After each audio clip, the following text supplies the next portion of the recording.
بیوی بچوں سے کوئی اختلاف بھی نہیں تھا، محبت تھی، جذبات تھے، مگر اس کے باوجود جدائی کا فیصلہ کرنے والا کوئی عام انسان نہیں تھا۔ آپ کے جانے کے بعد حضرت ام سلمہ بہت زیادہ غمزدہ رہنے لگی۔ شدت غم سے آپ کا یہ حال ہو گیا کہ آپ روزانہ صبح صبح وادی مکہ کی طرف نکل جاتی اور وہیں بیٹھ کر شام تک غم میں آنسو بہاتی رہتی۔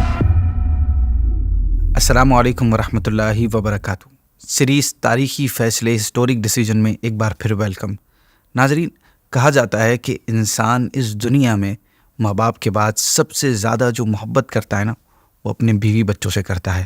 بیوی بچوں کی محبت میں انسان کبھی کبھار اپنی ذات کو بھی بھول جاتا ہے، محنت کرتا ہے، دن بھر کمانے کے لیے دھکے کھاتا ہے کہ انہیں اچھا کھلا سکے، پلا سکے، انہیں اچھا رہن سہن دے سکے، انہیں اچھی تعلیم دے سکے، خوش دیکھ سکے، خوش رکھ سکے اور انہیں کسی بھی قسم کی تکلیف نہ ہو۔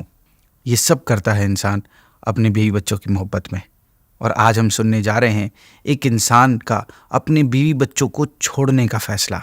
کوئی مجبوری نہیں تھی، کوئی جبر نہیں تھا، کوئی زبردستی نہیں تھی، بیوی بچوں سے کوئی اختلاف بھی نہیں تھا، محبت تھی، جذبات تھے، ساتھ قائم رکھا جا سکتا تھا، مگر اس کے باوجود جدائی کا فیصلہ کرنے والا کوئی عام انسان نہیں تھا۔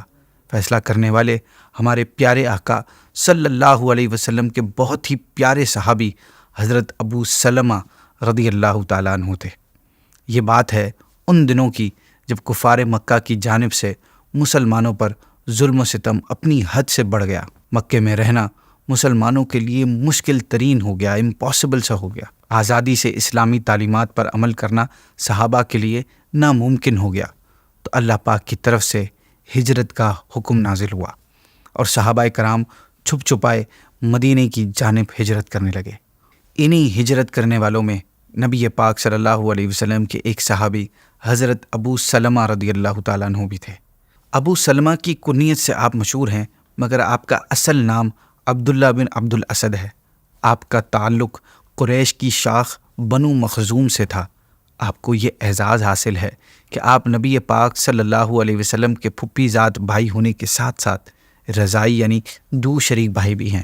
آپ 10 مردوں کے بعد ایمان لے کر آئے تھے اور آپ صاحب الہجرتین بھی ہیں، یعنی 2 ہجرت کرنے والے، پہلے حبشہ کی طرف پھر مدینے کی جانب۔ جب مکے کے حالات بہت زیادہ خراب ہو گئے تو نبی پاک صلی اللہ علیہ وسلم نے صحابہ کرام کو مدینے کی جانب ہجرت کرنے کا حکم دیا۔ آپ بھی دیگر صحابہ کرام کی طرح مدینے کی طرف ہجرت کرنے کی تیاریوں میں لگ گئے۔ جب تیاری مکمل ہو گئی تو آپ نے اپنی وائف حضرت ام سلمہ رضی اللہ عنہا اور اپنے بیٹے حضرت سلمہ رضی اللہ عنہ کو اونٹ پر بٹھا دیا۔ ابھی اونٹ کی نکیل پکڑ کر سفر کی غرض سے چلے ہی تھے کہ حضرت ام سلمہ رضی اللہ عنہا کے میکے والے یعنی بنو مغیرہ نے انہیں دیکھ لیا اور وہ لوگ ابھی تک ایمان نہیں لائے تھے۔ چنانچہ وہ آپ کو ام سلمہ کے ساتھ مکہ جاتے ہوئے دیکھ کر سمجھ گئے کہ آپ ہجرت کر رہے ہیں۔ اس بات پر وہ شدید غضبناک ہوئے۔ اب ابو سلمہ کو ہجرت سے روکنا ان کے لیے آسان نہیں تھا، پر انہوں نے آپ کو تکلیف دینے اور پریشان کرنے یا میں بھی روکنے کے لیے آپ سے کہا کہ ہم تمہیں تو نہیں روک سکتے، لیکن تم ہمارے خاندان کی اس لڑکی کو لے کر کہاں جا رہے ہو؟ ہم کیوں اسے تمہارے پاس چھوڑ دیں کہ تم اسے مختلف شہروں میں گھومتے لیتے پھرو؟ یہ کہہ کر انہوں نے اونٹ کی نکیل ان سے چھینی اور آپ رضی اللہ عنہ کو ان سے علیحدہ کر دیا۔ اس پر ابو سلمہ رضی اللہ عنہ کے خاندان یعنی بنو عبد الاسد کے لوگوں کو غصہ آ گیا اور وہ بھی طیش میں آ گئے۔ انہوں نے کہا، تم نے ام سلمہ کو اس کے شوہر سے علیحدہ کر دیا، اس کا شوہر ہمارے خاندان سے ہے، لہٰذا ہم بھی سلمہ کو ام سلمہ کے پاس نہیں جانے دیں گے، کیونکہ یہ بچہ ہمارے خاندان کا حصہ ہے۔ آپ رضی اللہ عنہ کو اب فیصلہ کرنا تھا، یا تو یہ یہیں مکہ میں اپنی زوجہ اور بچے کے ساتھ رہتے یا ان دونوں کو چھوڑ کر مدینے روانہ ہو جاتے۔ ایک طرف نیک زوجہ ہے، جان سے عزیز بچہ ہے، ان کے غم زدہ اور پریشان چہرے ہیں، اور دوسری جانب اللہ اور اس کے رسول صلی اللہ علیہ وسلم کا حکم ہے۔ ماں اور بچہ انتظار میں ہیں کہ ابو سلمہ کیا فیصلہ کرتے ہیں۔ ابو سلمہ نے فیصلہ کر لیا، آزمائش کو قبول کر لیا اور اللہ پاک کی خاطر بیوی بچے کو چھوڑ جانے کا فیصلہ کیا۔ بیوی بچے کا معاملہ اللہ کے سپرد کیا اور مدینے کی جانب روانہ ہو گئے۔ بنو مغیرہ کے لوگوں نے ام سلمہ کو اپنے پاس روک لیا اور بنو عبد الاسد والوں نے آپ کے بیٹے کو اپنے ساتھ لے کر چل دیے، اور یوں آپ کا خاندان آپ کے فیصلے کی وجہ سے 3 حصوں میں بکھر گیا۔ یہ فیصلہ آپ کے لیے بہت بڑا امتحان تھا، ایک ٹیسٹ تھا کہ ماں باپ اور بچے تینوں ایک دوسرے سے ایک نامعلوم مدت کے لیے جدا ہو گئے۔ آپ کے جانے کے بعد حضرت سلمہ بہت زیادہ غمزدہ رہنے لگیں۔ شدت غم سے آپ کا یہ حال ہو گیا کہ آپ روزانہ صبح صبح وادی مکہ کی طرف نکل جاتی اور وہیں بیٹھ کر شام تک غم میں آنسو بہاتی رہتی۔ تقریباً 1 سال تک آپ کی یہی روٹین رہی۔ پھر آزمائش کا وقت مکمل ہوا، چنانچہ ایک دن بنو مغیرہ میں سے آپ کے ایک چچا زاد بھائی کا گزر آپ کے پاس سے ہوا۔ اس نے حضرت سلمہ کی حالت زار دیکھ کر بنو مغیرہ سے جا کر کہا کہ تم لوگ اس بیچاری کو جانے کیوں نہیں دیتے؟ تم نے اس کے شوہر کے اور اس کے بیٹے میں جدائی ڈال دی۔ ابو سلمہ نے اپنی زوجہ اور اپنے بچے کو اللہ کے سپرد کیا تھا، لہٰذا اللہ پاک نے بنو مغیرہ کے دل میں رحم ڈال دیا۔ انہوں نے آپ پر رحم کھاتے ہوئے آپ سے کہا کہ اگر تم چاہتی ہو تو اپنے شوہر کے پاس چلی جاؤ۔ جب بنو مغیرہ نے آپ کو اپنے شوہر کے پاس جانے کی اجازت دی تو بنی اسد بھی حضرت سلمہ کو آپ کے حوالے کرنے پر راضی ہو گئے۔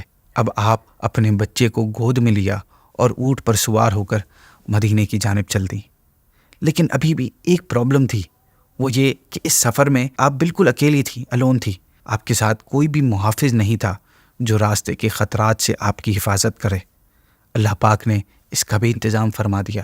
جب آپ مکے سے نکل کر مقام تنعیم پر پہنچی تو آپ کی ملاقات بنو عبد الدار کے عثمان بن طلحہ سے ہوئی، جو ابھی تک مسلمان نہیں ہوئے تھے۔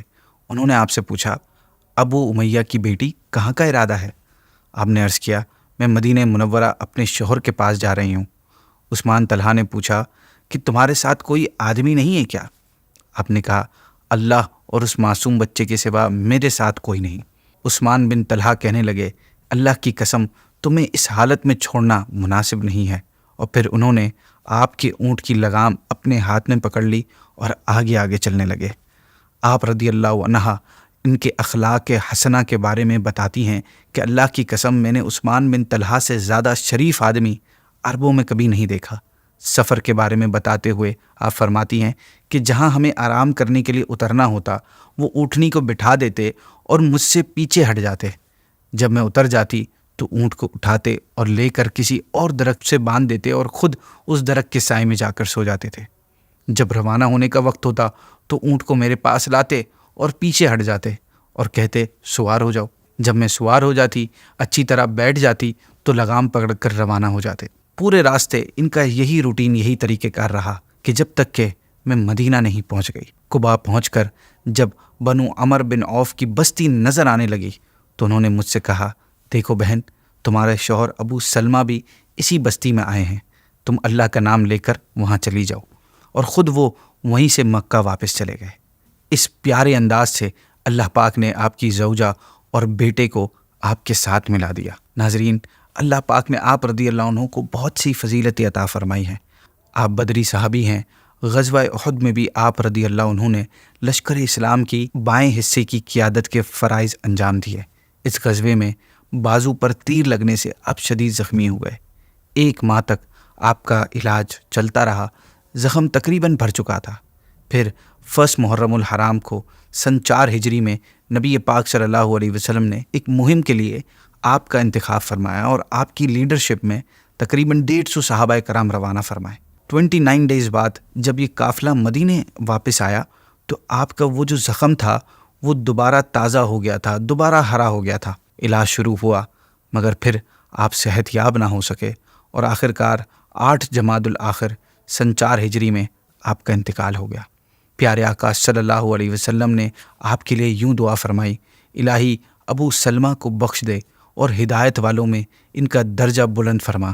آپ کی فضیلت کا اندازہ نبی پاک صلی اللہ علیہ وسلم کی اس حدیث پاک سے لگایا جا سکتا ہے کہ آپ نے فرمایا کہ سب سے پہلے جس ہستی کو سیدھے ہاتھ میں نامہ اعمال دیا جائے گا وہ ابو سلمہ ہوں گے۔ سبحان اللہ۔ ناظرین، آپ رضی اللہ عنہ کے اس تاریخی فیصلے نے قیامت تک کے لیے اہل ایمان کو یہ پیغام دے دیا کہ اللہ اور اس کے رسول کی محبت تمام محبتوں سے اوپر ہے۔ کوئی رشتہ، کوئی جذبہ، کوئی محبت، کوئی چاہت ہمیں اللہ اور اس کے رسول کے حکم ماننے سے نہیں روک سکتی۔ ناظرین، اسی کے ساتھ ہم آج کی ایپیسوڈ کو اینڈ کرتے ہیں۔ انشاءاللہ آپ سے نیکسٹ ایپیسوڈ میں ایک نئے فیصلے کے ساتھ پھر ملاقات ہوگی۔ جب تک کے لیے السلام علیکم ورحمۃ اللہ وبرکاتہ۔